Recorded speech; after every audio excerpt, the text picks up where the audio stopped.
রিলেটিভরা বলতো যে এত পড়াশোনা করছো, পড়াশোনা করে এখন কি কাপড় বেচবা, তাহলে আর পড়াশোনা করে কি হলো। আমার ফ্যামিলি সাপোর্টিভ ছিল না, কিন্তু আমার ছোট ভাই আমাকে সবসময় খুব সাপোর্ট করেছে। আমাকে আমার ছোট ভাই শূন্য থেকে শুরু করে এখন আমার প্রায় মাসে আপনার 150 থেকে 200 ব্লাউজ আমার সেল হয়। পাশাপাশি শাড়ি আছে, কুশন কাভার আছে। তো সব মিলিয়ে দেখা গেছে যে আমার 1.5 থেকে 2 লাখ টাকা আমার সেল বাদে আমার প্রফিট থাকে। প্রথম ডেলিভারিটা যেটা আমার ছিল 25টা কুশন কাভার। তো সেই কুশন কাভারের যেই টাকাটা, সেটা দিয়েই আসলে আমার প্রথম ইনভেস্টটা করা শুরু করি। যখন আমি শুরু করি তখন দেখা গেছে যে তারপরেই আমার একটা বৈশাখের আগে ছিল সেই সময়টা।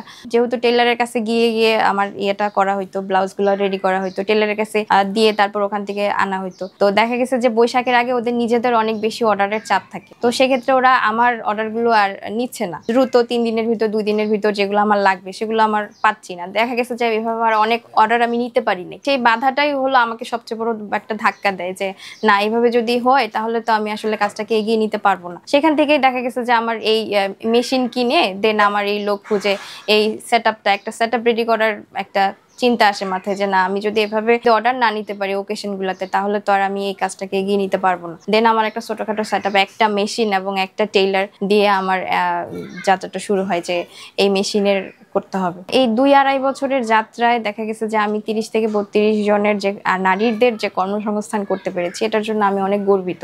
হ্যাঁ, আমি চাই যে আমার সর্বজয়টাকে আমি অনেক দূর এগিয়ে নিয়ে যাই। বর্তমানে যেমন আমরা 150-200 ব্লাউজ আমরা অনায়াসে ডেলিভারি দিতে পারছি। এটার ক্যাপাসিটি আমরা ডে বাই ডে বাড়াবো এবং আমরা বিভিন্ন আরো প্রোডাক্ট আমরা ইনক্লুড করছি এর সাথে। শাড়ি যাচ্ছে, তারপর আবার আমাদের শাল অ্যাড হচ্ছে নতুন করে, আরো আমাদের 1 পিস এবং 2 পিস সামনে ওড়না নিয়ে কাজ করার আছে। চাকরি ছেড়ে এই আমার উদ্যোগটা নিয়ে এগিয়ে যাওয়ার ডিসিশনটা আমার অবশ্যই, সেটা আমি এখন মনে করি যে অনেক আমার একটা বেস্ট ডিসিশন ছিল। আমি হাউসওয়াইফ, তার পাশাপাশি যে হাতের কাজ করি আপুর এখানে থেকে অনেকটাই সুবিধা। যেমন বাচ্চাদের পড়ালেখার পাশাপাশি আমি এখান থেকে কিছু ইনকাম করতে পারছি, আমার কাজের পাশাপাশিও সেটা বাচ্চাদের পিছনে ব্যয় করতে পারি। আমাদের মেইন প্রোডাক্ট ব্লাউজ, কাস্টমার ব্লাউজের অনেক বেশি। ব্লাউজের পাশাপাশি আমাদের এখন শাড়িও হচ্ছে। এটা হলো কৃষ্ণচূড়া ব্লাউজ, কৃষ্ণচূড়া শাড়ির সাথে এই ব্লাউজটা আমাদের কম্বো। আমাদের কাজগুলো এক্সক্লুসিভ, মানে বিশেষত্বটা পাই হলো এটা হ্যান্ড পেইন্ট এবং সুতার কাজ দুইটা একসাথে করা। এটা প্রথমে একটা কাপড় কাটওয়ার্ক করা হয়েছে, করে দেন এখানে বসিয়ে দেন এটার উপর স্কেচ করে হ্যান্ড পেইন্ট করা হয়েছে। হ্যান্ড পেইন্টের পর সুতার কাজ করা হয়েছে। একটা ব্লাউজ তৈরি করতে প্রায় একজনের 2 থেকে 3 দিন সময় লাগে, আর একটা শাড়ি তৈরি করতে একজনের 4 থেকে 5 দিন বা এর বেশিও সময় লেগে যায় কারো। দাবা শাড়ি, এখানে আমরা দাবা মোটিভে কাজ করছি। এখানে দাবা খেলা নিয়ে কিছু রাজনীতির কথা লেখা আছে আঁচলে। আর দাবার 2 পাশের আমরা জানি সাদা কালো গুটি হয়, নিচের পাশে সাদা এবং পাড়ে কালো কালারের গুটি, দাবার গুটি। এটার সাথে ব্লাউজ করা, দাবার কোট যেরকম হয় ব্লাউজটা ঠিক ওরকম করে করা। এটা একটা ফ্লামিঙ্গো বার্ড আর কি। এটা আমাদের একটা 1 পিস হিসেবে করা হয়েছে। পালকি যাত্রা, শাড়িটার মোটিভটা হলো পালকি যাত্রা। সেটা খুব সুন্দর, বর এবং কনে যাচ্ছে, সাথে বেয়ারা পালকি নিয়ে যাচ্ছে।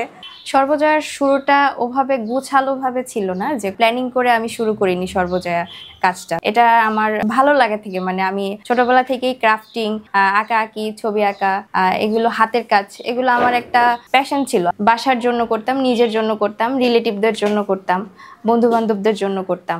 তখনও আমি এটা যে আমি একটা আমার উদ্যোগ হিসেবে নিব বা এটা আমি যে বিজনেস হিসেবে নিব, সেটা তখনও চিন্তায় ছিল না।